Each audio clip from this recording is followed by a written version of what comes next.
안녕하세요. 저는 40대 초반 미혼 남성입니다. 평소 삶에 대해 진지하지 못한 편이고 해이하게만 살아온 제가 근래에 사회로부터 크게 혼쭐이 나서 사연을 찾게 되었는데요. 이런 얘기 친구한테 말하기도 쪽팔려서 이곳에 풀어놓으려고 해요. 아마 사연을 듣고 나면 제가 왜 어디다 떠벌리지 못했는지 이해하시겠죠. 그리고 제가 많이 세상 물정을 몰랐다는 것도 알고 지적하게 되실 겁니다. 누구에게도 말하지 못해 이곳에 풀어놓고 도망치듯 사라져버릴 저를 그래도 너무 따가운 시선으로만 보시지 않아 주셨으면 하네요. 저는 늦게나마 결혼할 사람을 만났습니다. 제가 나이 40살이 될 때까지 결혼을 하지 못했는데 그 때문에 집에서 잔소리도 많이 듣고 명절에 눈치도 많이 받았어요. 그래서 꼭 필요한 가족 행사가 아니면 저는 절대 집안에 발을 들이지 않았습니다. 뭐든 아무것도 참여 안 하고 그저 일만 하며 혼자만의 라이프를 즐겼죠. 저는 솔직히 30대까지만 해도 혼자 살아도 될 것 같다는 생각이 다분했던 사람입니다. 결혼에 대해 진지한 생각은 전혀 없었고 오히려 누군가의 삶을 책임져야 된다는 그 시작이 너무 부담스러웠어요. 그런데 의외로 40살이 되니까 청춘 때는 느껴보지 못한 고독감이 밀려오더라고요. 다른 분들도 저 같은 기분을 느낀 미혼 남녀가 있는지 궁금하네요. 뭔가 40살이 되니까 내 좋았던 시절은 다 끝난 것 같았고 그와 동시에 아무것도 읽어놓은 게 없는 것 같아서 갑자기 불안감이 솟았다고 할까요? 제 주변의 친구들은 대부분 결혼해서 토끼 같은 자식들까지 있거든요. 그걸 옆에서 보니까 더 싱숭생숭했던 것 같습니다. 근데 이마저도 30대 때는 친구들 결혼이 안 부러웠어요. 아마 더 이상 자율적이지 못한 친구들의 일상이 제게 좀 영향을 주지 않았나 싶네요. 옛날에는 친구들을 만나도 다 같이 먹고 늦게 귀가하며 즐기는 분위기였는데 이젠 가정이 생긴 친구들을 불러내는 것도 눈치가 보이는 나이가 되었잖아요. 그게 딱 제 나이에 싱글인 사람의 마음이 아닌가 싶어요. 제가 점점 혼자 보내는 시간이 많아지다 보니 집 회사 말고는 딱히 하는 게 없어서 나중에는 집에서 놀 만한 취미를 찾기까지 했는데요. 그렇게 발 담가 본 곳이 인터넷 채팅이란 것이었습니다. 어릴 때는 친구들이 있으니까 굳이 모바일 선상으로 친구를 사귈 필요성을 못 느꼈는데 당시에는 무관심했던 저의 마음을 혹하게 했을 정도로 그런 취미까지 들여다보게 되었어요.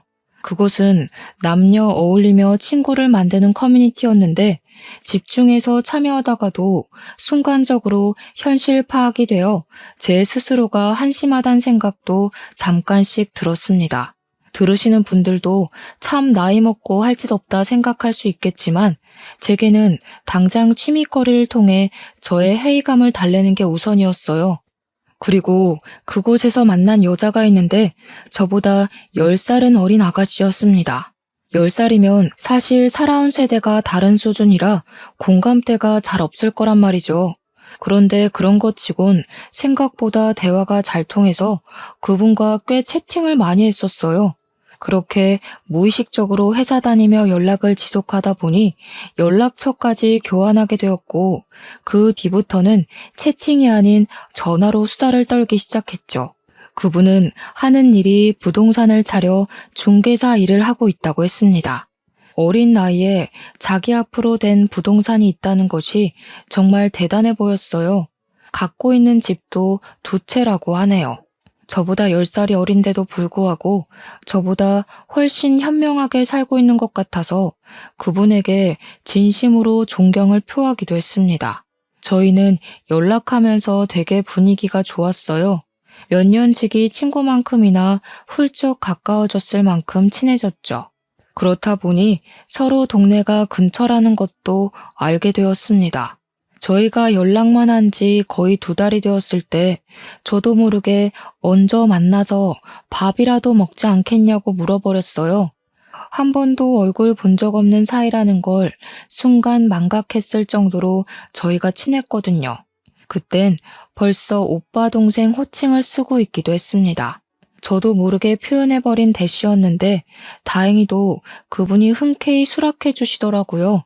저는 그분이 어려서 저를 부담스러워할 줄 알았는데 너무 쾌활하게 승낙해서 좀 놀랐어요. 듣자 하니 그분은 저랑 대화를 할 때 별다른 세대 차이를 못 느꼈고 자기도 저랑 잘 통하는 것 같다고 생각해서 한 번쯤 만나고 싶었답니다. 그 순간 손에 땀이 날 만큼 긴장을 많이 했지만 어쨌든 기분이 좋아진 저는 이왕 약속된 거 시간 괜찮으면 그날 당일 볼 수 있냐고 했고 제가 그분 있는 쪽으로 흔쾌히 가겠다고 했어요. 그랬더니 그분이 되레 저한테 오겠다고 하더라고요.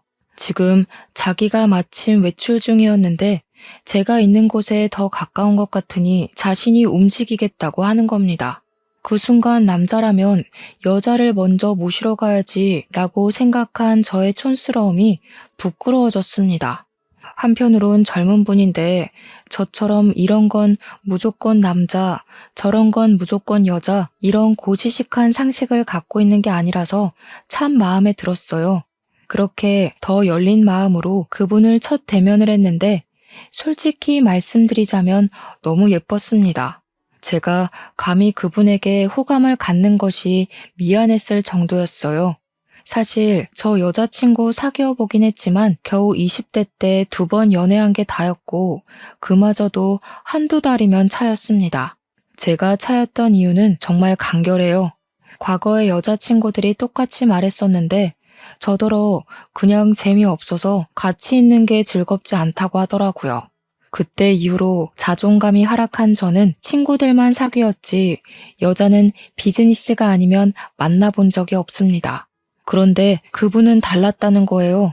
제가 하는 말마다 예쁘게 눈웃음을 보여주고 제 말이 너무 재밌다면서 식사 내내 많이도 깔깔 웃었습니다. 솔직히 그래서 더 예뻐 보였어요. 사람한테는 다 짝이 있다는데 제 짝이 바로 이분이었나 싶더라고요. 눈치채셨는지 모르겠지만 그 예쁜 분이 바로 제 예비 신부입니다.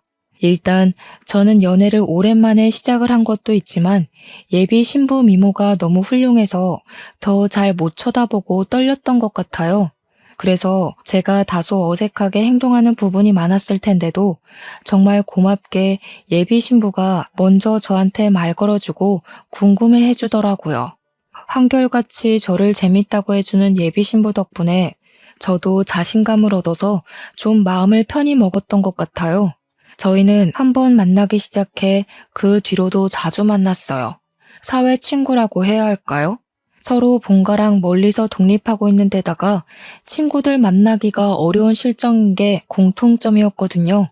그러다 보니 또 저희 둘 다 미혼에다가 애인이 없다는 것도 자연스럽게 눈치채게 되었어요.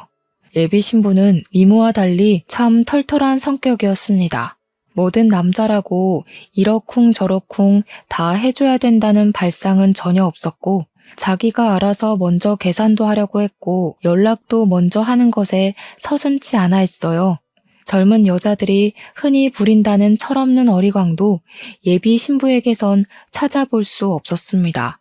말 그대로 참 성숙한 사람이었죠. 그래서 무엇보다 남자가 굳이 여자를 집에 데려다 줘야 한다는 생각도 별로 안 좋아하더라고요. 그것 때문에 저는 예비 신부를 한 번도 집까지 데려다 줘본 적이 없어요. 가는 길에 오빠 집이 먼저 있으니까 내가 오빠를 배웅하는 게 맞지. 나는 이런 걸로 다투려는 사람들 솔직히 좀 안 맞아. 예비 신부는 한마디 한마디 할 때마다 저의 촌스러운 가치관을 바사삭 깨주었어요. 제가 과거에 겨우 단 2번 있던 연애가 실패했던 이유가 제 문제가 아니라는 걸 깨우쳐 주기도 했어요. 그 어린 친구에게 참 배울 것이 많았죠. 어쩜 그리 말을 잘하는지, 직장에서 어떤 모습일지 안 봐도 상상이 가더라고요. 그럴수록 예비 신부는 저한테 과분한 존재가 되었어요. 예비 신부에 비해 제 몰골이 좀 떨어지는 편이라서 솔직히 저는 첫 만남이 곧 마지막 만남이 될 줄 알았는데 그게 아니라는 게 신기했죠. 온전히 저희 관계의 노력은 예비 신부가 거의 다 한다는 뜻입니다. 그렇게 저희는 서로 사귄다는 말도 안 했는데 이미 연인인 것처럼 자주 연락했고 만나면 손도 잡고 그랬어요. 그 모든 것의 권한도 전부 예비 신부에게 주었는데 늘 모든 걸 먼저 리드해 주더라고요. 그런 멋진 여성을 만나니 문득 그런 생각이 들었는데요. 제게 행운이나 다름없는 예비 신부에게 고백까지 먼저 받는 건 그녀에 대한 예의가 아닌 것 같더라고요. 그래서 이번엔 제가 먼저 용기를 내 고백을 했고 그날로 저희는 남들에게 당당하게 말할 수 있는 커플이 되었습니다. 아무래도 제가 10살이 많았기 때문에 예비 신부를 더 세심히 대우해줬어요. 다들 도둑놈이라고 볼 게 뻔한데 제가 못해주기까지 하면 얼마나 꼴불견입니까? 물론 예비 신부가 대우받는 걸 불편해했지만 그건 제 위안이자 곧 제 진심이기도 했어요. 그때마다 예비 신부는 나이 같은 건 사람 대 사람으로 인연 맺는 데에 중요하지 않다면서 자기는 저의 있는 그대로를 좋아한다네요. 이런 고백을 거의 매 순간 들었는데 솔직히 축복받았다고 해도 되지 않겠습니까? 친구들은 제가 여자친구 생긴 걸 알고 사진을 보더니 난리 폈어요. 저더러 그 여자랑 꼭 결혼하라고 소개해달라 아주 소란이었습니다. 그렇게 대단한 여자 만나려고 여태까지 싱글이었던 거냐면서 축하도 많이 받았죠. 예비 신부를 단지 예뻐서 사귀는 건 아니지만 그 순간엔 얼마나 어깨가 으쓱 올라갔는지 몰라요. 그래도 정작 예비 신부 앞에선 100번 조심하는 게 저였습니다. 이렇게만 계속 조심을 했다면 얼마나 좋았을까요? 제가 예비 신부가 주는 행복에 겨워 그만 실수를 하고 말았는데요. 당황스럽게도 제가 예비 신부를 혼전 임신을 시켜버린 겁니다. 예비 신부가 말해주기 전까지는 당연히 모르고 있었는데 퇴근하고 통화로 전달을 받았어요. 그 사실을 처음 들었을 때는 솔직히 실수가 맞긴 했지만 한편으론 무척 기뻤습니다. 기뻤던 건 제가 아빠가 될 수 있다는 것에서 왔고 불안감은 당연히 예비 신부의 반응이 어떻게 나올지 모르기 때문에 밀려왔습니다. 그렇다 한들 저에게 무슨 선택권이 있었겠습니까? 예비 신부가 출산을 하겠다고 하면 제가 물심양면 예비 신부를 모시겠지만 만약 아이를 포기하고 싶다고 한다면 저는 강하게 설득할 주제가 못 된다고 봤어요. 결혼 약속도 안 한 사이였는데 결혼 정년기가 빠듯한 저와 달리 예비 신부는 제가 아니더라도 더 잘난 놈들 수십 명은 더 만날 기회가 있는 사람이잖아요. 그저 집안이 유복한 것 말고는 평범하게 회사 다니는 제가 10살이나 어린 예비 신부에게 내세울 수 있는 건 그저 그녀의 뜻을 다 존중해 줄 수 있다는 마음뿐이었습니다. 예비 신부는 그날 임신 고백을 하고 생각을 좀 해봐야겠다며 전화를 끊더니 한 이틀은 연락이 없었어요. 그리곤 연락 끊긴 3일째 되는 날 다시 전화가 왔습니다. 나 오빠 부모님께 인사드리고 싶어. 아무리 그래도 애를 포기하는 건 차마 도리가 아닌 것 같아. 오빠를 아직 좋아하고 있기도 하고. 정말? 그 말은 나랑 결혼할 생각까지 했다는 거야? 진짜 나랑 결혼할 생각이 있어? 그런 책임감 없이 우리 아이 이대로 포기하려고 했어? 아무리 내가 오빠를 좋아한다고 해도 그런 마인드 가진 남자라면 나 좀 고민될 것 같은데? 아니, 그럴 리가 없지. 진짜 고마워, 자기야. 내가 평생 잘할게. 내가 아무래도 말년의 복을 받을 팔자인가 봐. 어떻게 자기 같은 훌륭한 여자랑 아이까지 얻었는지 모르겠다. 그날 저는 예비 신부에게 청혼을 받은 거나 다름없었습니다. 여자한테 먼저 저런 용기를 내게 하다니. 남자로서 진짜 멋대가리 없다고 생각하실 거예요. 네, 저 멋대가리 없는 놈 맞습니다.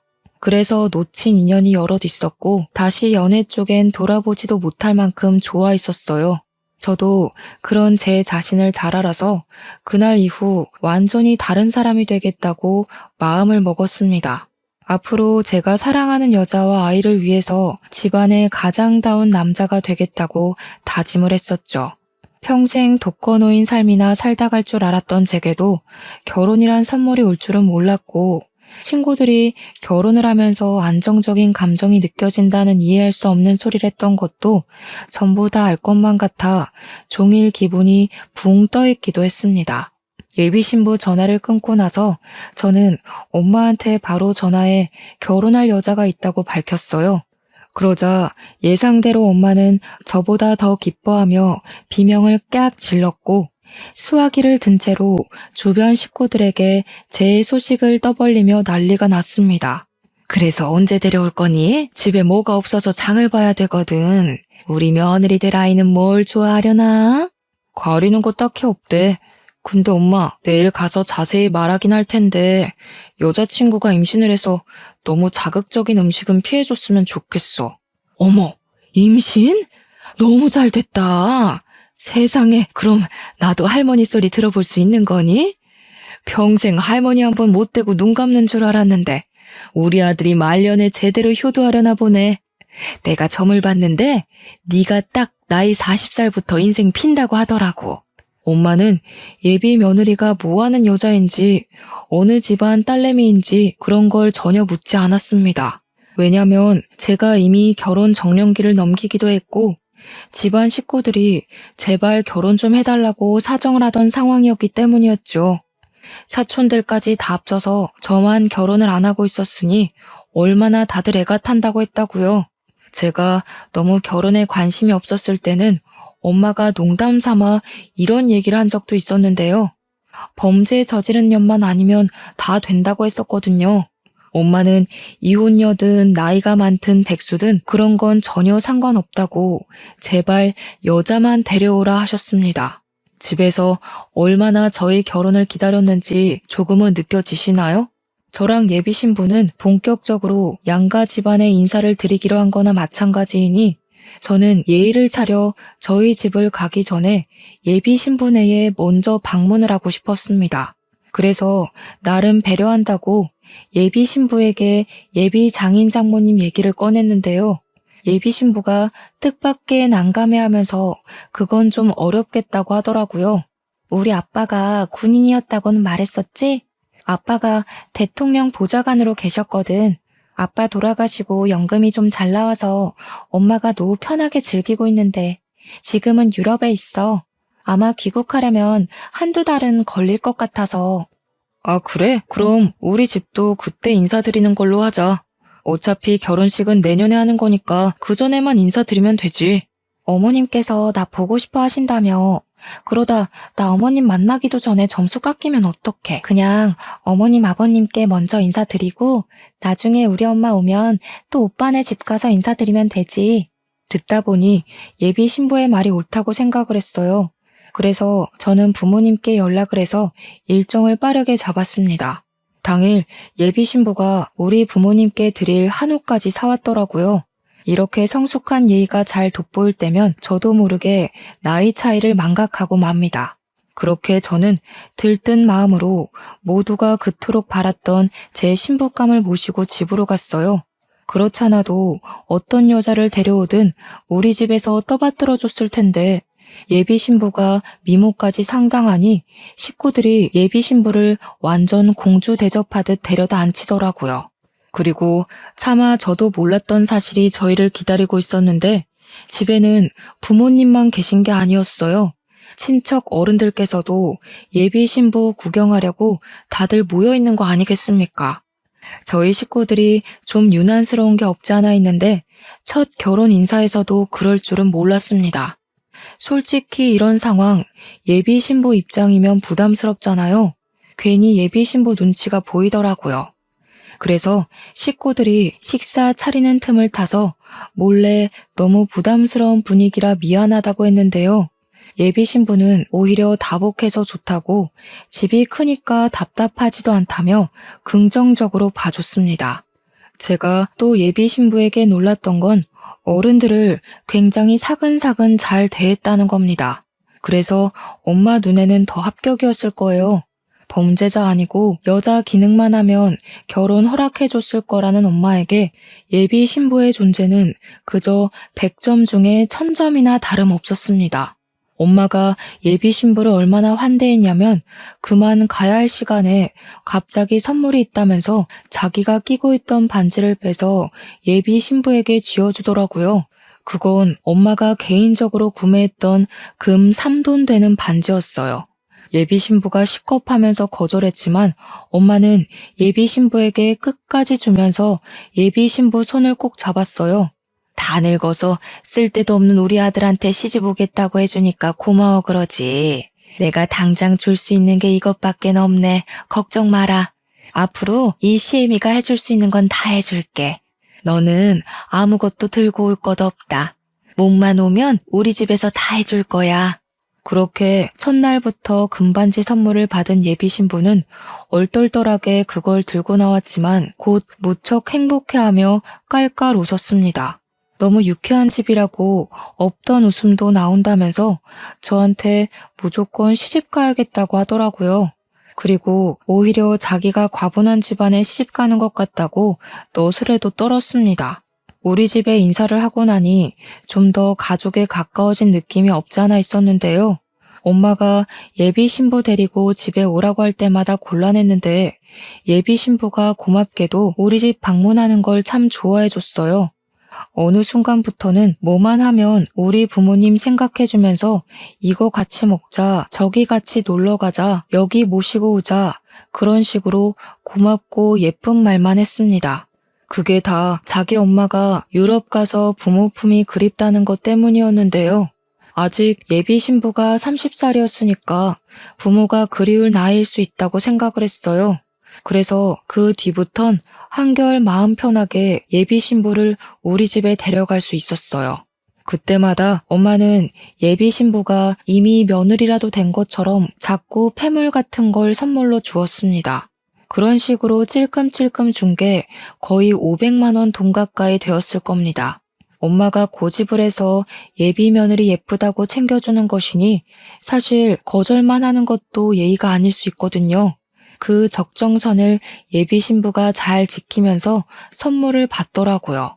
그렇게 거의 반 가족이나 다름없게 보낸 지 2달이 지나고 드디어 저도 예비 장모님께 인사드릴 수 있는 기회가 왔구나 기대를 했습니다.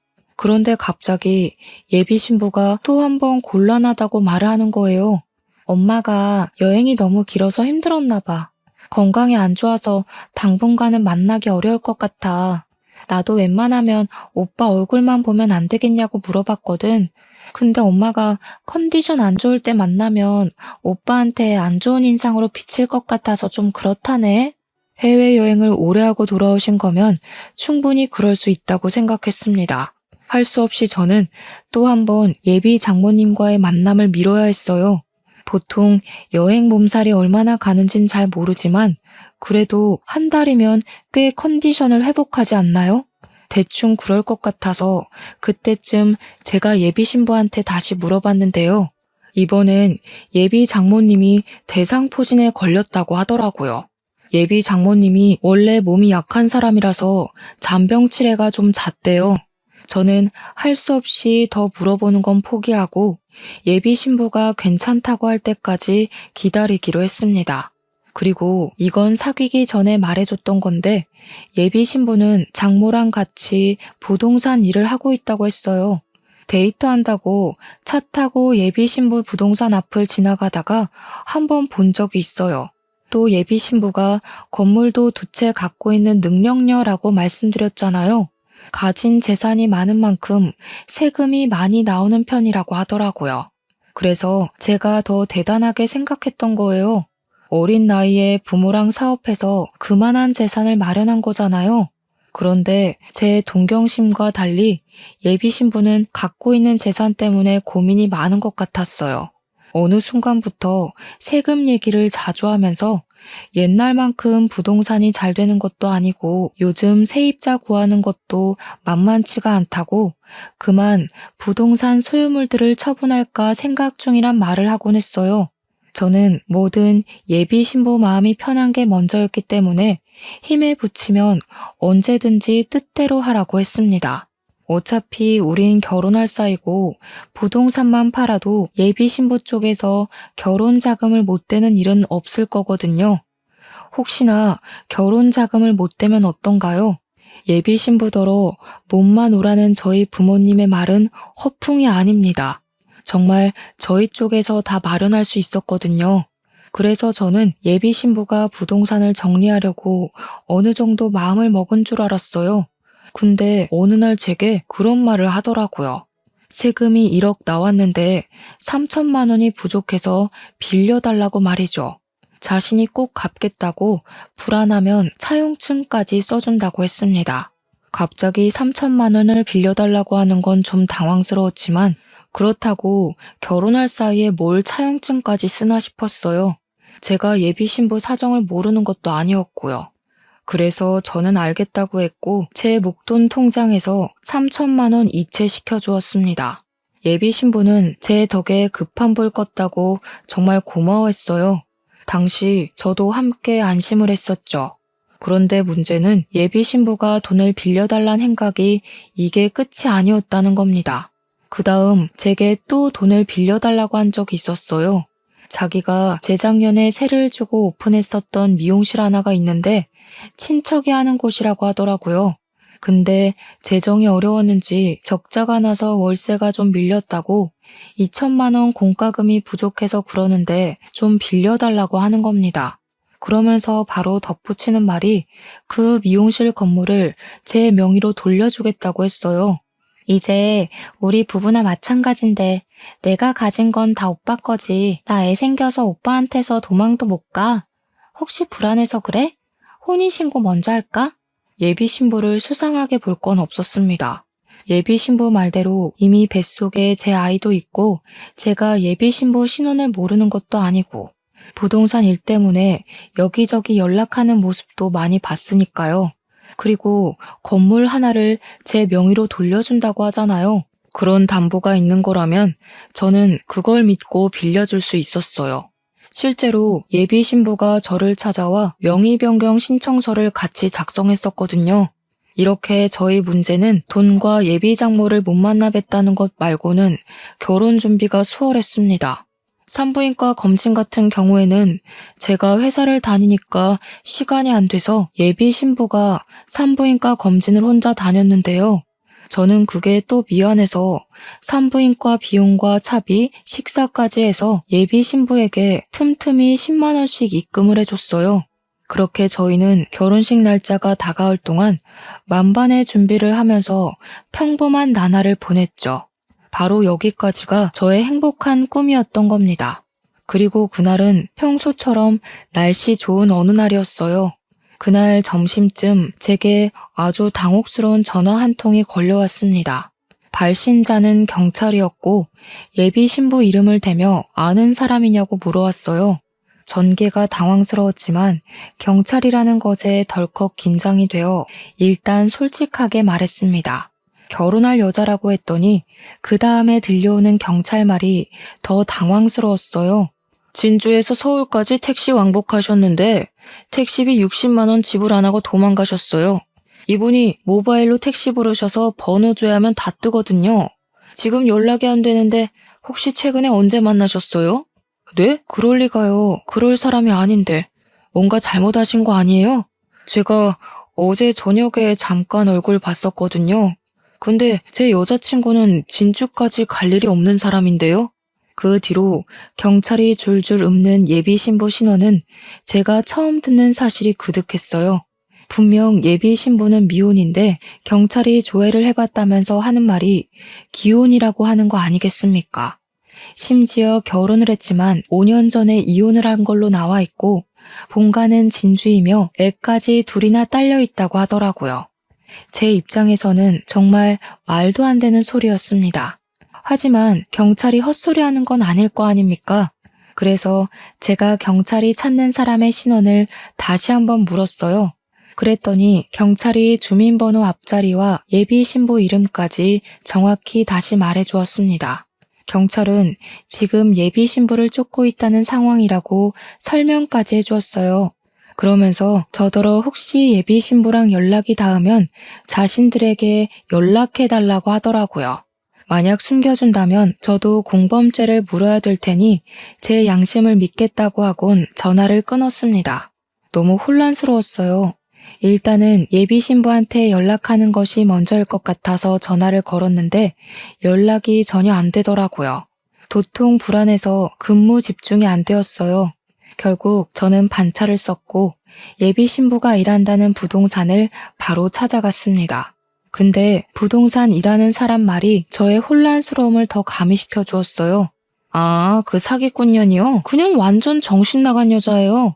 우리 부동산 빈 매물에서 제멋대로 집주인인 척 계약자들 돈 받아먹고 잠적했다니까요? 그년 때문에 우리 부동산 영업정지까지 당해서 진짜 짜증났거든요. 근데 또 우리 부동산 이름 팔아먹고 다녀요? 그년 어딨어요? 아구창을 확 찢어버려야겠네. 부동산 주인은 제가 예비 신부 이름을 언급하자마자 많이 화가 나서 열을 올렸습니다. 저보고 더 큰 함정에 빠지기 전에 그 정신 나간 여자랑 끝내라고 하더라고요. 경찰 증언에 부동산 사실까지 확인한 저는 충격에 휩싸일 수밖에 없었어요. 더 이상 예비 신부를 믿을 만한 구석은 찾아볼 수 없는 상태였고 그동안 예비 신부가 제게 했던 눈속임의 말들이 파라노마처럼 지나갔습니다. 저는 대체 누구를 만나서 사랑을 키웠던 걸까요? 예비 신부랑 같이 지냈던 세월들에서 진심이 아니었던 적이 없는데 제가 들은 말들이 전부 예비 신부의 실체라면 그럼 예비 신부는 저한테 전부 거짓이 아니었던 적이 없다는 것 아닙니까? 요즘 사람들 무섭다는 말은 많이 들었지만 제 예비 신부는 다르다고 봤습니다. 젊은 사람치고 현명하고 부지런히 잘 살아왔다고 생각해 진심으로 존경했는데 그저 그런 번지르르 했던 그 말들이 전부 가짜였다는 거고 이런 사기를 치다 보니 언변이 뛰어났다는 거네요. 실체를 알면 알수록 무서운 여자였습니다. 기가 막혀서 웃음도 안 나오더라고요. 내가 얼마나 여자를 안 만났으면 고작 어린애 장난질에 속아 넘어갔을까 한심했어요. 그저 결혼에 눈이 멀어서 정작 분별력이 바닥났던 제 자신이 창피했습니다. 그래서 더 예비 신부를 용서할 수 없었어요. 나이 먹고 바보같이 속아 넘어간 저도 문제지만 사람 진심 가지고 사기치고 돈을 갈취하기 위해 연기를 한 예비 신부도 만만치 않게 문제 아니겠습니까? 저는 바로 다시 경찰에 연락을 했어요. 예비 신부 본가를 찾으려고 하니 진주에 있다는 집 주소 좀 알려달라 했습니다. 그리곤 급하게 KTX까지 타고 가서 진주 방문했어요. 경찰이 알려준 곳을 찾아갔는데 눈앞에 나타난 집은 웬 빈민촌 같은 주택이었고 보안이 굉장히 후진 곳이었습니다. 제가 문소리를 내며 들어가니까 다 부서질 듯한 방문을 열고 한 4살, 5살로 보이는 아기들이 뛰어나오더라고요. 아무래도 자기네들 엄마가 온 줄 알고 나온 듯 했는데 낯선 아저씨가 서 있으니까 깜짝 놀라서 다시 방으로 도망쳤습니다. 그리고 애들의 부름을 받고 뒤이어 나온 사람은 꾀지지한 아기들과 달리 싸구려 명품을 걸친 아저씨였어요. 저더러 누구냐고 물어보길래 예비 신부 이름을 말하면서 나한테 사기친 년 잡으러 왔다고 경찰한테 이미 예비 신부 실체를 다 듣고 왔으니 예비 신부 어딨는지 불라고 했습니다. 그러자 갑자기 아저씨가 혼자서 눈치를 막 보더니 맨발로 뛰쳐나와 저를 밀치고 도망을 가는 겁니다. 쫓아가려 했지만 남겨진 아기들 때문에 그러지도 못했어요. 결국 저는 진주 경찰에 연락을 해서 아기들을 봐줄 부모가 없다고 신고를 했고 이 집을 뛰쳐나간 아저씨까지도 신고 접수를 하였습니다. 그리고 저는 경찰이 오는 동안 그 집을 좀 뒤졌어요. 이 집은 계속 무방비하게 방치되어 있었다 보니까 뒤지는 족족 예비 신부의 실체가 나오더라고요. 이 아기들은 정말로 예비 신부의 애들이 맞았고 구석구석에서 나오는 병원 진단서나 껍데기뿐인 통장, 오래된 가족관계 증명서 등등 예비 신부가 어떤 사람인지 알 수 있을 만한 정보들이 가득했어요. 그리고 예비 신부 가방으로 보이는 걸 들고 쏟아봤더니 애들이 엄마 거라고 손을 못 대게 했는데 그 사이로는 종이들이 좀 많이 보였습니다. 그게 뭔가 살펴봤더니 세상에나 저희 엄마가 줬던 폐물들을 팔아서 받은 영수증들인 거 아니겠어요? 심지어 애들이 들고 있는 립스틱 몇 개도 우리 엄마 거였죠. 저희 엄마가 명품 립스틱 아니면 잘 바르질 않는데 어느새 그걸 홀랑 훔쳐온 건지 아무래도 예비 신부는 젊어서 좋은 머리를 이런데 굴려 써먹고 살았나 봐요. 그 와중에 예비 신부랑 전 남편으로 보이는 그 아저씨는 어디 도박이라도 하러 다니는 건지 화장대 위에 게임장 명함들도 잔뜩 뿌려져 있었어요. 정말 사람 같지 않은 분위기가 물씬 풍겼고 결코 어린아이들이 살 수 있는 곳이 아니었습니다. 경찰이 집을 오고 난 뒤 저는 제 사정과 이 집 사정을 다 밝히면서 조사를 부탁했어요. 그리고 아이들이 이곳에 계속 있어선 안 된다는 것까지 설명해 드렸습니다. 그 사이 얼마 못 가 도망쳤던 아저씨가 붙잡혔다는 연락을 받았어요. 저는 경찰분들께 아이들을 잘 부탁한다고 인사드리고 자리를 떴습니다. 끝내 모든 걸 털린 예비 신부 또한 서울경찰서로 연행되었다는 연락이 왔네요. 일단은 아저씨한테 확인할 게 있어서 먼저 갔더니 당황스럽게도 아저씨는 저보다 어린 사람이었습니다. 그리고 이건 예상했지만 예비 신부의 전 남편이라고 하더군요. 저는 당장 그 남자의 멱살을 잡고 일으켜서 도대체 무슨 생각으로 남의 인생 말아먹게 했냐면서 소리를 쳤어요. 그랬더니 그 남자가 하는 말이 우습더라고요. 자기는 그저 예비 신부가 시키는 대로 했을 뿐이고 이혼을 한 것도 세금을 줄이기 위해서 어쩔 수 없이 한 거라고 했습니다. 어린애들 먹여 살리려면 먼 수를 써서라도 돈이 많이 남는 방법을 연구해야 되지 않겠냐고 뻔뻔하게 나오더군요. 자기 동네 사람들 사이에선 유명한 방법이라고 구청에서 알아도 걸리지만 않으면 별말 안 한다면서 아무렇지 않게 범법적인 말까지 내뱉더라고요. 그러니까 결국 이 남자도 예비 신부와 같이 저를 속이는 일에 공모를 했던 것 같습니다. 돈이 없으니 순진한 사람 아무나 붙잡아 삥 뜯어서 살림을 유지하고 있었던 거였어요. 저는 그저 예비 신부에게 물쥐였을 뿐이었죠.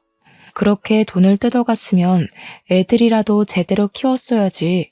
허름한 집과 형편이랑 안 어울리게 예비 신부는 너무 치장을 하고 다니는 사람이었습니다.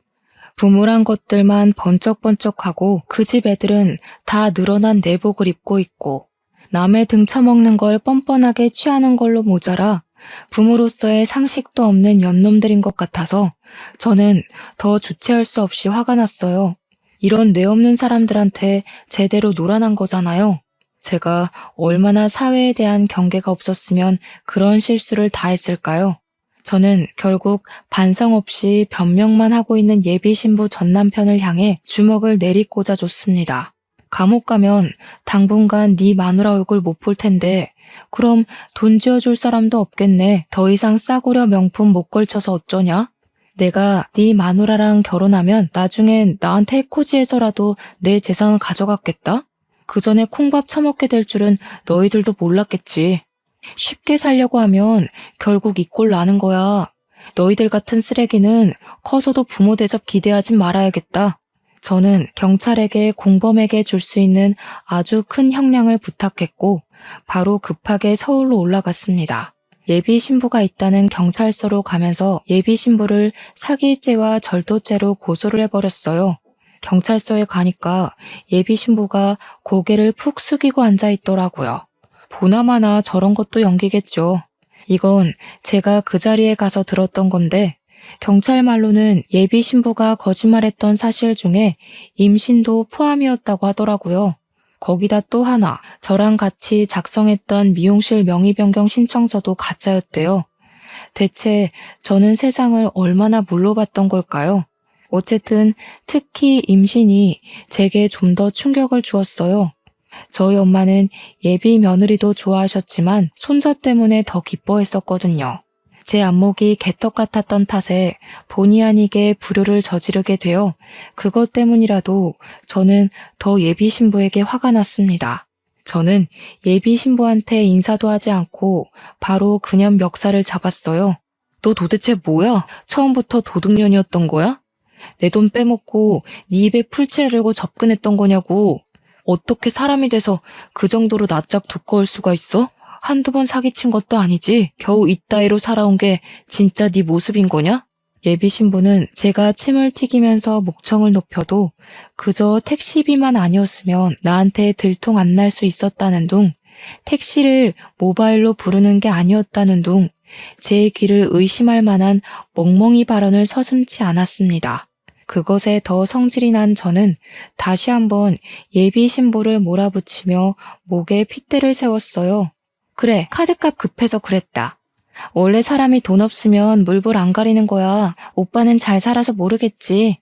우리 같은 거지 새끼들은 사기라도 안 치면 못 먹고 살아. 그건 그냥 굶어 죽으라는 거나 마찬가지라고. 그래서 내가 오빠 돈 공짜로 타갔어? 몸 대줬잖아. 솔직히 여자로서 내가 더 손해 아닌가? 믿을 수 없을 만큼 저렴하고 파렴치한 발언에 저는 결국 예비 신부 얼굴에까지 손을 대고 말았어요. 온 힘을 다해서 예비 신부의 귀싸대기를 날려 잡아뜨리고 그년 머리채를 잡고서 다시 얼굴을 마주했습니다. 제가 좋아했던 사람이 맞나 싶을 정도로 얼굴색이 변해 있더라고요.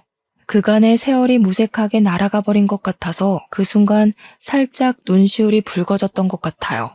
내가 너한테 어떻게 했는데, 우리 식구들이 너한테 얼마나 잘해줬는데, 아무리 거지같이 살아도 사기는 치지 말았어야지.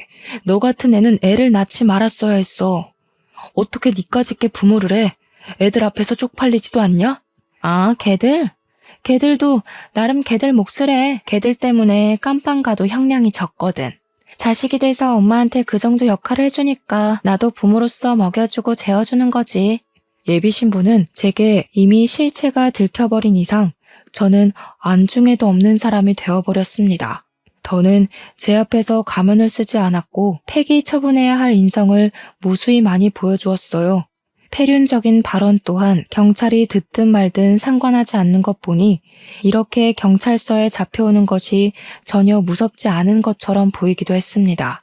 역시나 경찰 말로는 예비 신부가 택시비처럼 사사로운 절도죄를 조금씩 저질러서 몇 건 정도 경찰서에 들락날락했던 전적이 있었다고 하더라고요.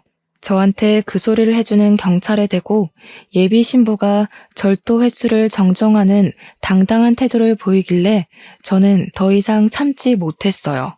어떤 경찰이 마시려고 들고 오던 믹스커피를 뺏어서 예비 신부 얼굴에다 쳐뿌렸습니다. 예비 신부가 소리치며 콩콩 뛰고 난리가 났더라고요.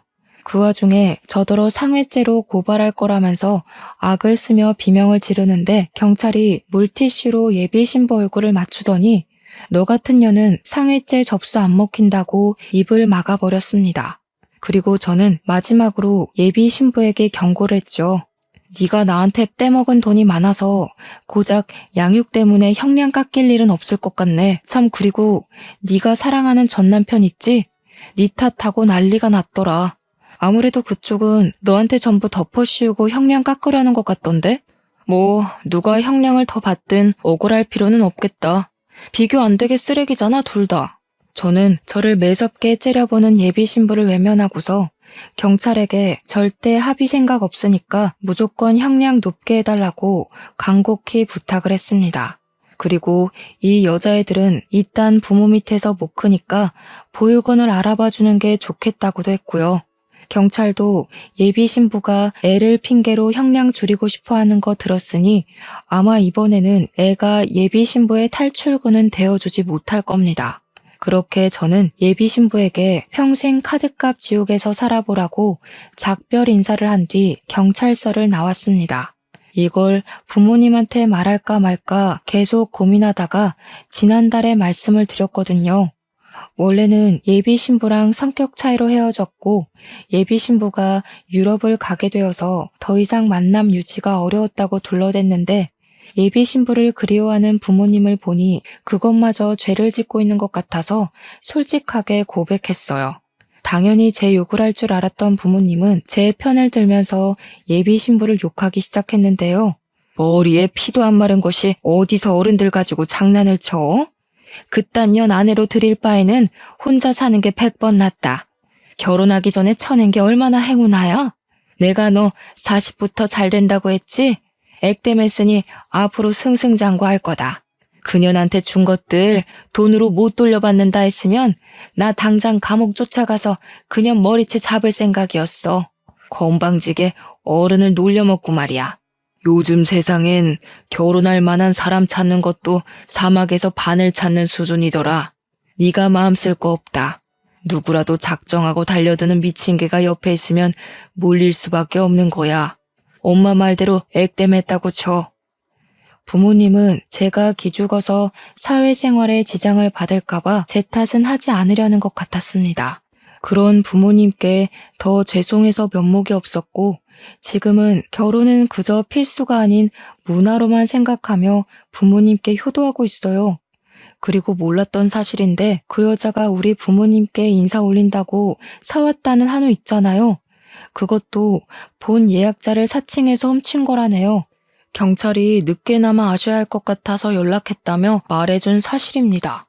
더 이상 실망할 게 없는 줄 알았는데 진짜 학을 떼게 만드는 소리더라고요.